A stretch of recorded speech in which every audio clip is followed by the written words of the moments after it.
Bismillahirrahmanirrahim. Assalamualaikum warahmatullahi wabarakatuh. Kembali lagi akhirnya kita berjumpa di episode yang kedua tentang One Piece di dunia nyata. Kita mulai lagi perjalanan kita menuju One Piece di dunia nyata.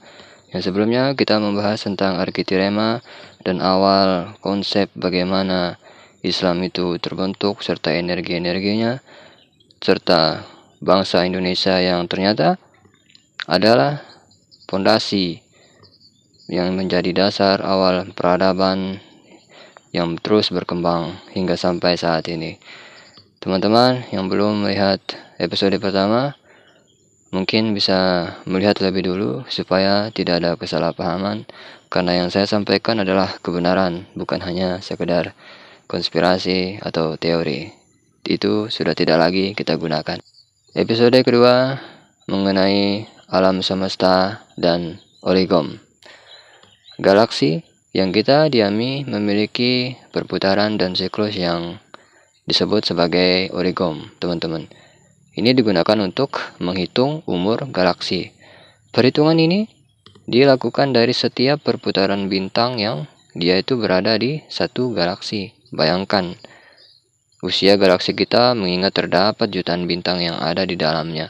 Berdasarkan hitungan galaksi, planet bumi dan sistem tata surya kita sudah termasuk tua. Untuk jenis bintang seperti kita ini biasanya berumur sekitar S12 origom atau sebanding dengan miliaran tahun. Cuman ini belum dihitung secara KD.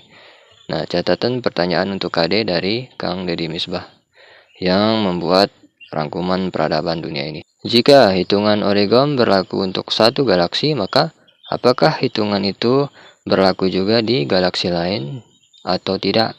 Sementara besaran bintang dan galaksinya berbeda. Mengingat perbedaan besaran bintang dan galaksi ini, apakah ada satuan hitungan lagi yang menyamakan itu semua? Bagaimana hitungan waktu tersebut terkait dengan pernyataan waktu sholat di Al-Quran? Bagaimana teman-teman? Di Al-Quran yang cuma 3 waktu. Bagaimana hitungan waktu sholat Rasulullah di langit? Yaitu ketika Rasulullah menyempurnakan teknis ibadah sholat para manusia sempurna dikaitkan dengan hitungan waktu tersebut. Origom artinya hitungan perputaran galaksi. Origom merupakan bahasa antar galaksi yang digunakan oleh bangsa Tarks, kemudian Mosram, Zenezenela, Bropa, dan Krairon. Nah, kelima bangsa ini adalah bangsa yang memiliki kekuatan manusia sempurna 100% dan kemudian keluar dari muka bumi dan seringkali kita sebut sebagai alien. Mengenai cerita mereka, lihat bagian selanjutnya dari episode ini nanti.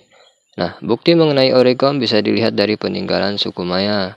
Perhitungan kalender suku Maya menggunakan perhitungan galaksi dan mereka juga menggunakan istilah origom.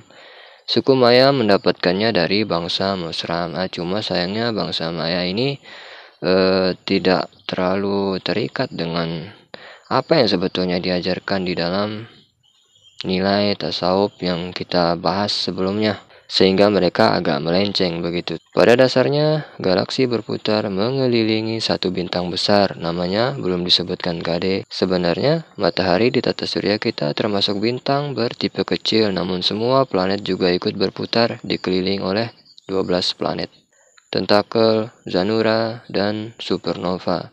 Usia bintang yang kita kelilingi sudah mulai muncul tentakel atau tangan bintang yang sangat mempengaruhi magma dari tiap planet yang mengelilinginya. Akibatnya, aktivitas magma di tiap planet akan meningkat. Hal ini tidak saja terjadi di planet bumi, namun di 12 planet yang mengelilingi bintang yang kita sebut matahari. Tentakel muncul pada saat bintang tersebut akan meledak. Tentakel di matahari akan terus sampai 512 origom. Pada relief piramida terdapat simbol 512 origom yang artinya bintang dengan ukuran seperti matahari kita. Itu akan meledak saat mencapai hitungan 512 origom. Tapi jika ukuran bintangnya lebih besar, masih aman. Nah, pada saat inilah matahari akan meledak dan terjadilah supernova, yaitu ledakan bintang yang sangat dahsyat. Waktu meledaknya masih lama, bisa ribuan tahun atau bahkan 10.000 tahun dari sekarang. Ada beberapa solusi untuk memperlambat meledaknya matahari. Pertama, dengan proyek Granuma. Lihat pembahasan mengenai peradaban Lemurian. Solusi ini bisa diterapkan karena matahari bersumber dari hidrogen, sehingga harus ditembak oleh hidrogen yang lebih besar dengan proyek Granuma dari beberapa sudut. Hal ini akan mensuplai kebutuhan hidrogen akan matahari, sehingga tidak jadi meledak, teman-teman. Alternatif kedua, dengan melontarkan energi TD yang dipadatkan dari bumi ke matahari. Namun syaratnya, hal ini harus dilakukan oleh manusia yang memiliki kemampuan TD 100%. Untuk yang belum paham TD, bisa lihat lagi di episode sebelumnya. Untuk menjalankan proyek Granuma pada matahari dibutuhkan pesawat khusus untuk menambahkan suplai hidrogen pada matahari. Pesawat ini sebesar Nirantea sebanyak 6 buah. 6 buah, lalu menembakkan hidrogen secara serentak. Bahan dasar pesawat dari logam Craymon. Biayanya sangat teramat mahal sekali. Sebagai bayangan, satu buah pesawat bisa sebesar biaya RAPBN negara kita. Belum lagi SDM yang saat ini tidak ada. Perbandingan kekuatan titanium dengan Craymon adalah 1:1000. Craymon ini bisa menahan panas. Memang seharusnya diolah atau ditempa di magma bumi selama 700 tahun. Tapi bisa saja dengan energi KD dengan syarat selama 1 tahun KD hibernasi alias tidak menggunakan energi untuk apapun kecuali untuk mengolah logam Craymon tersebut. Kedua, penciptaan alam semesta. Galaksi juga memuai dan terus membesar karena pergerakannya yang membuatnya memuai adalah karena galaksi mengelilingi Zanura, yaitu pusat galaksi dan alam semesta. Ada 6 tahap penciptaan alam semesta, yaitu ada plus dan minus. Proses pembentukan unsur-unsur gas, proses di mana gas mengalami proses pemadatan, proses Big Bang dan terbentuknya Zanura, proses terbentuknya galaksi dan tata surya, serta proses Granuma. Mungkin itu gambaran umum.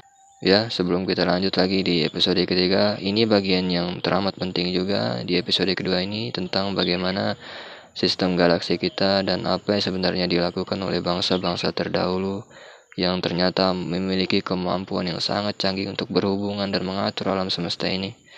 Sampai bertemu lagi di episode yang ketiga. Assalamualaikum warahmatullahi wabarakatuh.